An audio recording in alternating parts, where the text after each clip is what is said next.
ఆయన జగన్మోహన్ రెడ్డి గారితో నేను మాట్లాడినప్పుడు నేను చాలా స్పష్టంగా చెప్పా, సార్ మీ మనసులో నాకు స్థానం లేదు, నా మనసు విరిగిపోయింది, మీ మనసులో స్థానం లేనప్పుడు ఈ పార్టీలో కొనసాగాల్సినటువంటి అవసరం నాకు లేదు, కాబట్టే నేను ఈ పార్టీ వదిలి వెళ్ళిపోతున్నాను. మీ చుట్టూ ఉండే వాళ్ళ చెప్పుడు మాటలు విని మీరు తప్పుదోవ పట్టొద్దు. మీకు ఎవరు నిజాలు చెప్తున్నారు, ఎవరు అబద్ధాలు చెప్తున్నారు అన్నటువంటిది మీరు పూర్తిగా అర్థం చేసుకోండి.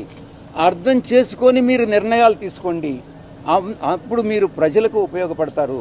మీరు నాయకులు, అధినాయకులు, ముఖ్యమంత్రిగా 5 సంవత్సరాలు పనిచేసినటువంటి అనుభవం ఉంది. భవిష్యత్తులో కూడా మీరు ఇంకా ప్రజలకు సేవ చేయాలి. కాబట్టి ఈ చుట్టూ ఉండేటటువంటి వాళ్ళ మాటలు వినవద్దు అని నేను ఫోన్లో మాట్లాడినప్పుడు లండన్కి నేను చాలా స్పష్టంగా చెప్పాను.